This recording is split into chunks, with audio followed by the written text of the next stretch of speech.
All right. Hey, Teachable Tribe. Ashley Hackney over with Teachable and Make Change. Really thrilled today to be speaking with Lydia Lee of Screw the Cubicle. If you guys don't know her, you should. She's awesome. Lydia, do you want to introduce yourself? Yeah, I'm Lydia Lee. As you can see, I'm in Bali. I know you can't see it too much because it's 6 a.m. here. It's kind of dark outside, but I swear there's paddy fields out there. And thank you, first of all, for having me. And, I love Teachable. It's something that I use in my location-independent business. So I'm happy to speak to you guys.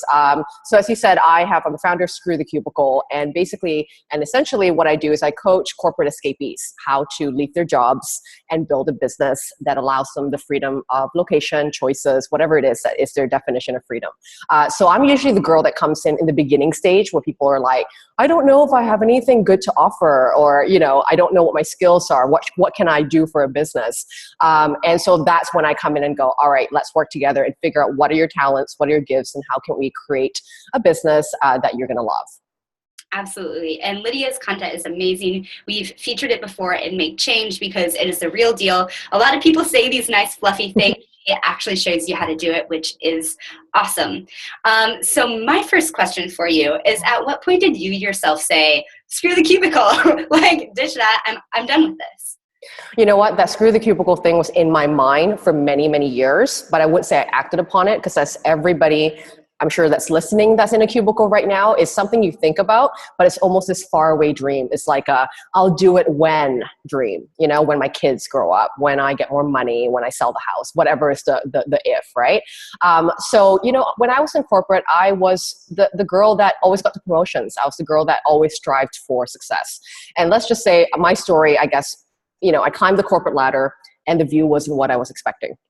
So I wasn't more fulfilled. I wasn't very happy. And part of that, I think, is because I felt like a creator at heart. Like I wanted stuff to be mine, like my baby, my creation. And I wasn't able to do that, in a corporate job. So I actually left a 6-figure job in Vancouver, which is like to my mom's, horror. Like, what are you doing with your life? But it all started was when I was on a business trip. And I used to work for international education. So I was traveling quite often, promoting education in Canada. So I was in Russia at this moment in time, in the dead of winter in February, which is in itself like this I would say this formula for depression anyway. It's so dark and cold in February in Russia. Yeah, exactly, right? And it's not as glamorous as people think when I'm on the road. It's like living out of hotel rooms, 8-10 meetings a day, conferences. And I was attending my next, my usual day of like going to the next 8 meetings. And I just literally had a breakdown. Like I had a nervous breakdown, and I called my boyfriend at the time and was like, I don't want to do this job anymore. My health is taking a toll. I haven't taken a holiday in 2 years. All this stuff kind of just came out of me because I finally admitted that I was miserable. And of course, at that moment I thought something's wrong with me because I had a great life. I had the house. I had the car. I had the 6-figure job. Why am I unhappy? But obviously it's deeper than that, isn't it? It's deeper than the money. It's deeper than that sort of security. So after seeing like a therapist, I finally hired a coach and realized that nothing was wrong with me. I was just in the wrong place. I was doing the things that wasn't making me happy, as simple as that. So I really dedicated the next, 9 months to 10 months, really finding out, first of all, what I wanted to do. What did it mean for me to create? What could I start? And I ended up quitting my job about 10, 11 months after that. So it was a journey. I had to work my full-time job. I worked a part-time job. I freelanced on the side just to save up enough money to be able to quit. So it's not a sexy ride, but eventually I got there. That's so funny too, because the more and more people I interviewed, they say the same thing. They're like, I was really successful at my job, and like, it just wasn't a good fit. Or I think it was Jeff Goins just yesterday on our summit was like, I climbed the ladder and the ladder was on the wrong roof. There you go. Yeah, or against the wrong wall. And I was like, yeah, that really. Yeah, and I think when you taste that success, because you dream about it, right? You do all the things you're supposed to do. You go to university, you graduate with that degree, you get a job that's related to that degree, you climb the ladder and you keep going and you retire and get a pension plan. I mean, that's the story, isn't it? But I think a lot of us that don't want to do that, there's this nagging feeling all the time, like, is this it? Like, is this all I'm going to feel for the rest of my life? And I felt that for many years, but it's almost kind of like, well, I think everyone feels this way, so it must be normal, but it isn't. Knowing what I know now, it's like, no, you're not supposed to be that miserable. You're not supposed to not take holidays and be pressured into working all the time. So there's always this cost, right? Whenever you make a lot of money, especially for somebody else, because you're on their clock now. Right. And that was like something I'm just too stubborn to do. But, as Jeff said, it's not, a easy road. And I think when you taste your own success, when you climb that ladder and you go, oh shit, I don't feel different, that's when you really know that a change has to happen. Yeah. Okay. I'm doing everything I can to not like bust out of this cubicle right now. I'm like, don't tell Anchor. No. But again, another thing is I wasn't working for someone very nice, and it does make a difference. My whole message is like, not everyone wants to be entrepreneurs, but definitely don't stay at a place that you don't love, that are not appreciated, and you're growing. That's really the message out of Screw the Cubicle as well. Absolutely. Absolutely. And I think a lot of people will find that to be like, it hits home. It's really true. So I want to hear like what happened next, right? The ride isn't easy. So you realize, all right, I got to get out of this. I got to make a change. I got to start this business. You started freelancing, you started building. What did that look like? So initially, my first business that got me to escape the cubicle was not Screw the Cubicle, because obviously at the time I was way too new to Screw the Cubicle to be teaching other people ethically. So I actually started what I call the transition business. So a transition business is something that I already know how to do. It's a similar industry, except that I was creating, let's say, another angle of the business. So before, I used to promote Canada to external countries to come bring their children and do work and study programs and learn English, that sort of stuff. And now what I did as a creation of my first business is starting a boutique agency where I was out there in China, in Thailand, in Taiwan, going there physically and bringing the kids myself, with partnerships into places like Vancouver and Toronto and, places in Canada. So I already knew that industry. So that was actually quite a nice kind of soft landing for me because I knew what to do. I had contacts. It was an easy flow for me to go in there. So I think that's why I was able to quit kind of like before a year ended. And then I did that job for about, let's say, the first 6 months. And then I kind of went back in the cycle of like, I'm feeling a bit unsatisfied again. And I thought, what's happening? I already quit. And why am I complaining again? And I think it was just kind of the next level of question, which is like, okay, great. I'm good at this. I know I can make money. I know that, I would make it work.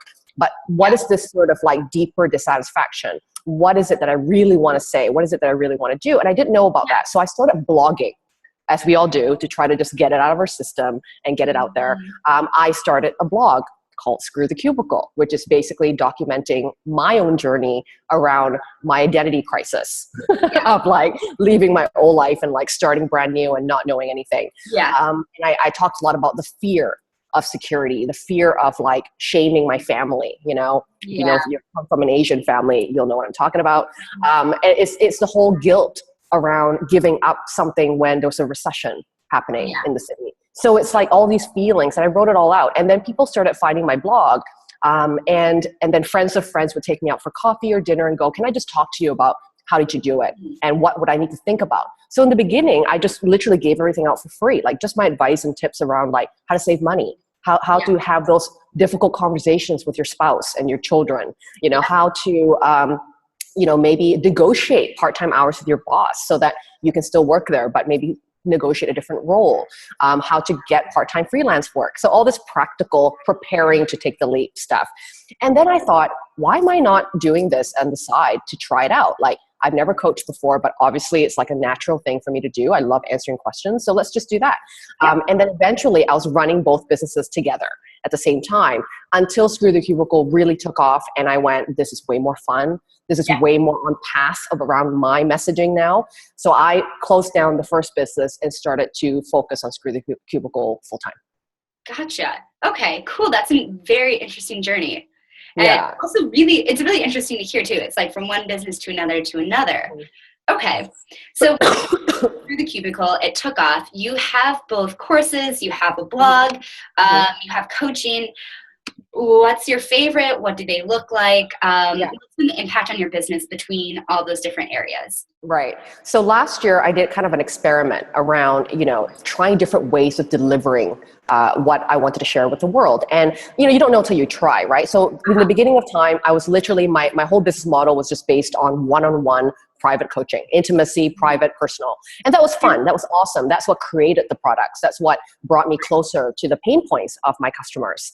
And then I thought, you know what, not everybody can afford this intimacy, right? You know, and so how can I get closer to more people to just jumpstart the journey? They may not be ready for one-on-one coaching, but they might be ready for like a short course or a book, you know, or like a workbook, something kind of easy to start. And then once they warm up to the idea, maybe they'll invest in themselves. So then I started kind of doing kind of small group courses, like weekend courses, like 1 week courses on just helping people with the initial pain point, which is usually like, what do I want to do with my life? You know, the first question, what are my values? What do I care about? What is working in my life now, but what isn't working? And then kind of more of the practical, you know, human side of stuff. And then I started, as my business grew and as I expanded into the digital world, right, which I am in now, then I started teaching those parts, the strategic parts of like how to turn your skills into a digital business, right? So my business grew with me kind of as I grew, you know, as an entrepreneur as well. So then the small classes was kind of an experiment. Like, can I do it? Can I do it with like 15 people at a time, you know, rather than one-on-one? And then of course, and it worked, right? It worked. It was way easier. I was repeating myself anyway with every client. So this is like a good, you know, community to kind of do it with. And then what I loved about group classes is that you get the support and collaboration of other people that are in the space that you're at. So they were all kind of working together, which also made my job a lot easier, right? So I fell in love with group coaching. And then after that, I partnered up with someone in Bali here, and we did retreats for corporate escapees. So people who want to come to Bali, learn about location independency, digital nomads, digital business.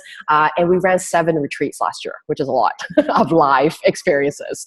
But that also taught me a big thing, which is that I crave human connection too. You can't hide behind, I don't want to hide behind a laptop all the time. You know, I want some human connection. So that was a great blend of like digital stuff, virtual stuff, plus this retreat physical thing where I get to meet people. And then courses really came for me where I started with Teachable. Courses came for me pretty much like late last year, you know, when I basically beta tested a group program live first, refined it, and then repackaged it and marketed it as a digital online self-guided course, which is now on Teachable that people can sign up for. So it's kind of this sort of like, I find it's like work with people one-on-one first, go into more of a larger format of students, know that you can teach and facilitate or learn how to do it anyway, and then go into self-guided courses, because then you're more confident in that delivery without you being physically there. Right? But it really did take me those steps in order for me to release a course, create the right exercises, create the right videos where I can be like, all right, if it's just there and I'm not there, they can still learn and be able to move forward. Yeah, absolutely. And so part of the reason I ask is I really like your post of top 5 priorities to launch your business. And I think that's something we all struggle with as we start building our business. It's like, where do you focus your time? Because you're just one person or one person with maybe a VA here and there. Is there one activity that you suggest for people, like courses or blogging or this or that? Or how do you help people make that decision? Well, everyone's going to be different in the stage of business they're in. So a lot of people I find in my community, they're having like what I call like this business pornography, right? They're like, oh my God, I need like a mailing list. Oh, right. I need an opt-in. Oh yes. And then I need to be on Periscope. And then I have to run like 50 webinars. And it's like the list never ends. And you're like, holy shit. And you don't do it. And then you don't do anything because you're overwhelmed, right? That always happens. So my question always is like, what is kind of like the most immediate pain you're currently having? And most of the time, whenever we dig further, most people's issue right away is like, they don't know what to offer. What is the thing they're offering? What is the problem you're solving? Not just an offer, but like, what's the problem you solve for whom? Right? What's that niche of people? What's that niche problem that you solve? And so they'll start blogging and having all these pretty things of their website and logos up, but nothing to offer really. It's like, just book a call with me. You know, and no one knows what they're doing. So they're not really positioning themselves well in the sense of what do they do for people that justifies an exchange of money, you know? And because again, it's not the sexy bit, right? So that's usually the part I find where people need help the most. So once they figure out what problems they solve, what skills they're using to solve that, how can they package their skills? That's a really hard thing for service-based people. You know, our skills intangible, like our strengths are in like our words, our strategy, our brain. How do you make people see that? So you've got to paint that picture. right? You've got to be able to help people recognize that's the value and where you can bring them. You know, what's the destination they want to go to and how will you bring them there? So that's usually the first part. Figure that out. And then things like marketing and what would my topics be on a webinar and how do I engage my community? That gets way more easy because then you know what has to happen. What do you have to teach them to get them from A to B?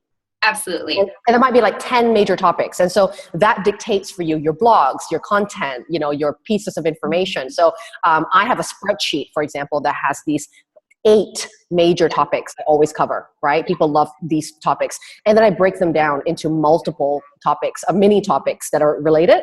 And then I never run out of content, you know? And so I would say, just get rid of the noise. Like stop looking at business groups and stop looking at other people for a minute. Take a pause and just go, what's the most important thing that I need to figure out right now that's going to bring me the confidence to then know myself what to do next. And most of the time it's about offer, it's about, do I know what I'm doing? And they have to find customers, right? Most business, without a customer, you don't have a business. So they may have to test out their, what I call the beta test stage. You know, beta testing what you think you can offer to a lab rat, which is not a lab rat, but people, right? Your first 3 testers, and don't charge money. Just do it for free, just so that you can run through the process and then know that your formula works, your steps work.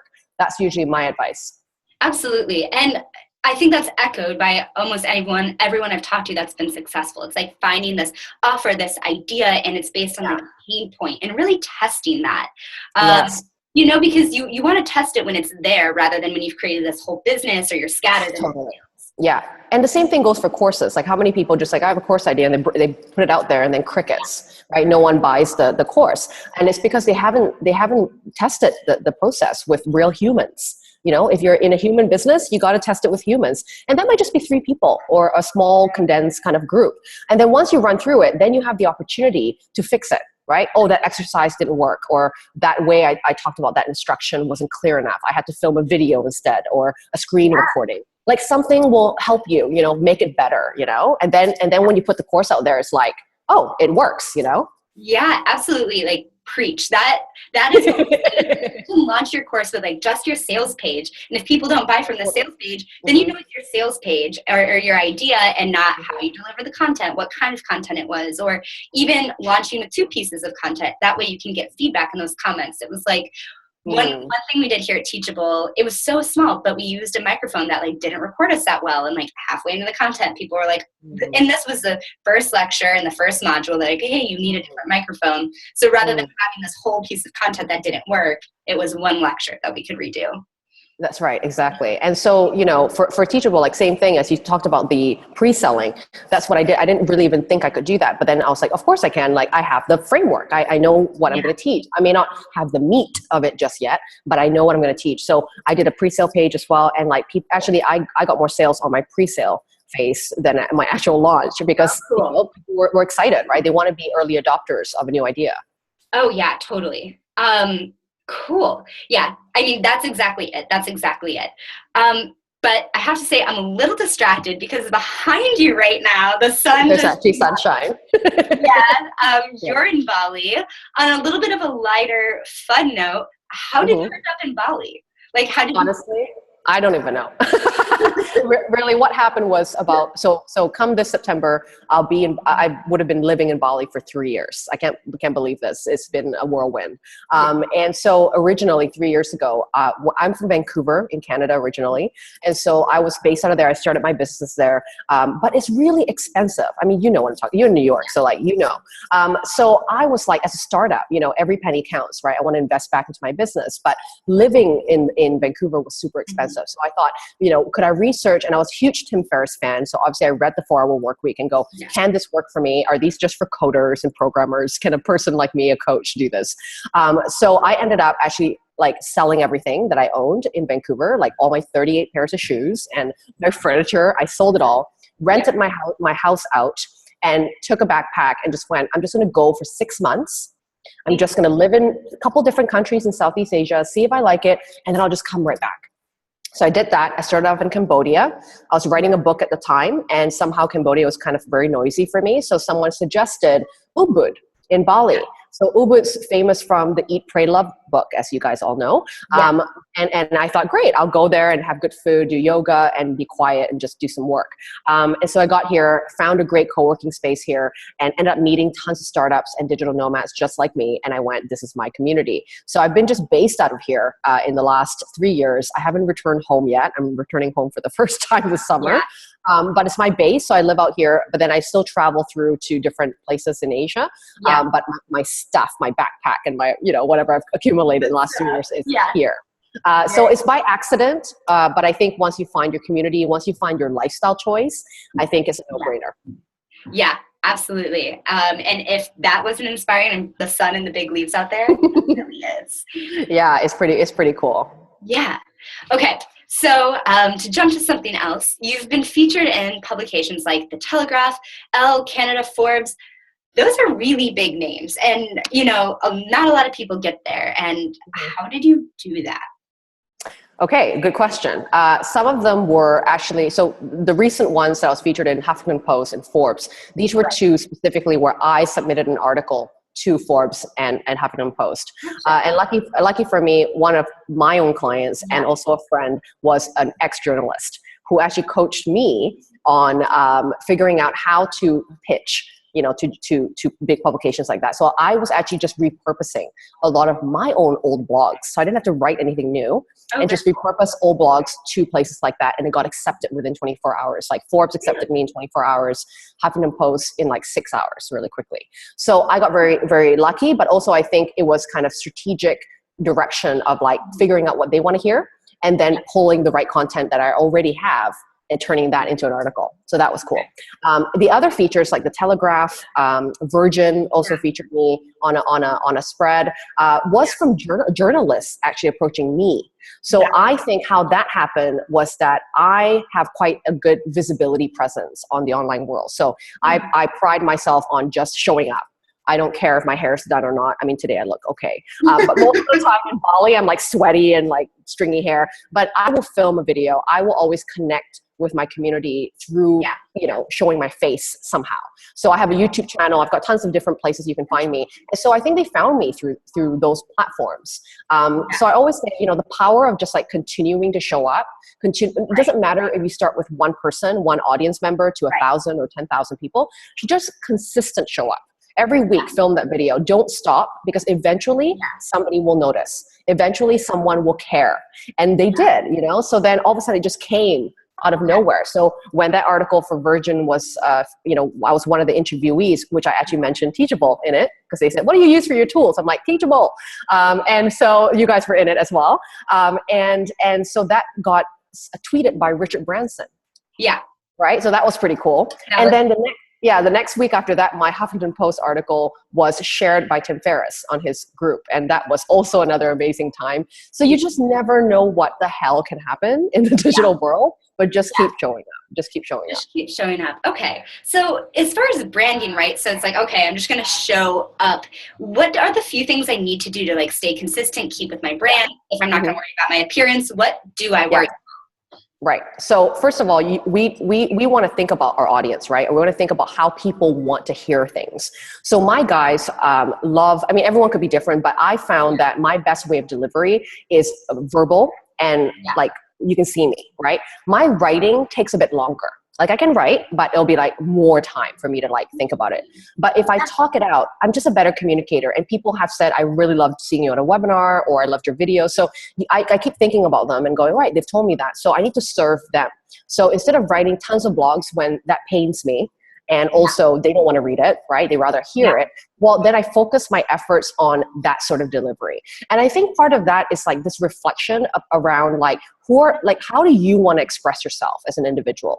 Everybody does it differently. Not everyone's an extrovert. Not everyone's an introvert. So like, how do you influence, right? It's always the question I ask. How have you influenced people in the past? Right? Are you like a storyteller? Are you someone that like researches a bunch of stuff and then does the comparison thing? How do you help people? Really and then figure out that style and then pick the platform that best showcases that style. So if Periscopes and being on video, like you're just like, and you just don't, I mean, they're not going to want to see you, right? Because you look nervous and you look like, you hate it there. So that won't convert. But if writing's your jam, just do more of that. you know? Write more blogs, write more articles, submit them to big publications, write on Medium, right? Go on Twitter, whatever it is, do that and immerse yourself in that. So I ended up really picking those avenues. So I would try different things. I had a podcast at one point, and then I realized that I was being spread too thin as a solopreneur. So I had to kind of choose the right platforms that felt easy for me. Yeah. Felt like I would do it. I would have fun doing them. And then I would get the most like return in terms of feedback or suggestions from other people. So now I focus on my YouTube channel. I focus on things like live training because that's where people see my face and they seem to like that the most. And I like it as well. Right. So how I kind of keep committed to that is that I'm great at working in batches. So like that means if I have to film, let's say 1 video a week, what I'll usually do is I'll dedicate 1 day a month for like 3-4 hours, literally filming back to back. And use anything you have. Don't do this waiting thing like I DSLR camera and then a tripod. No, just film straight from your laptop. Like honestly, all my videos, most of them except for like some maybe promo videos, are straight from my laptop right now. The same camera you see right now. It's not perfect. Sometimes I use headphones. Sometimes I hide my podcast mic at my crotch, like literally. I do whatever it takes, right? Whatever, yeah. I can't find lapel mics here in Bali, so I like literally hide my podcast mic just underneath here, or use one of these things. And it's not perfect, but like doesn't matter. It's the content, you know. So just like film them back to back, and then it's done, right? I only have to put on makeup for like 1 day, change your clothes, right? So, 5-minute videos, and then you batch them, and you batch and forget. Right. So that's a good tip. If someone just likes to, if you're in the zone, just film them all, get them prepared, never have to think about them again. Yeah. No, absolutely. And I love that. And it's interesting too, because I've talked to a couple of people and they're like, all right, so I created one course and I just kind of did it with whatever technology I had just to do it. And then I made money. So I decided to invest in the second one, and their audience actually preferred the first one, where they make kind of this like rough and dirty video where it feels like you're actually talking to someone and not a brand. Yeah, I love that. And I think a lot of people, when they buy you or your product, they're buying you. They're buying your personality. They're buying your style. So, you know, just they need to feel that is an authentic connection, right? And whatever that feels like for you, do that. And I think people, as long as it's not like rocky and you're giving people a headache, I mean, most of the tools that we have right now, our iPhones, our, you know, Android phones, whatever, your MacBook, it's all good enough. So I always say, even to my clients, it's like, go with good enough, because good enough gets you to show up now. Not 1 year later, not when things are perfect. Just do it. Say the say the, you know, doesn't matter. You know, I say all the time. Nobody cares. They care about the fact that I'm helping them. That's all, right? So, you know, I love that. And I mean, I used Fiverr, you know, in the beginning of time to design like my headers and workbooks and stuff. They weren't pretty. And now sometimes I just do them on Canva. Like, you know, it's just super bootstrap, but they're out and I'm not worrying about perfect. And, you know, people really appreciate that. Yeah. Every time. Yeah. Cause I'm sitting here, I have a MacBook Pro. That's it. Like it's, you know, and then we have a webinar room, but it was booked for today. So yeah, absolutely. Yeah. So is there anything right now that you're struggling with here in your journey?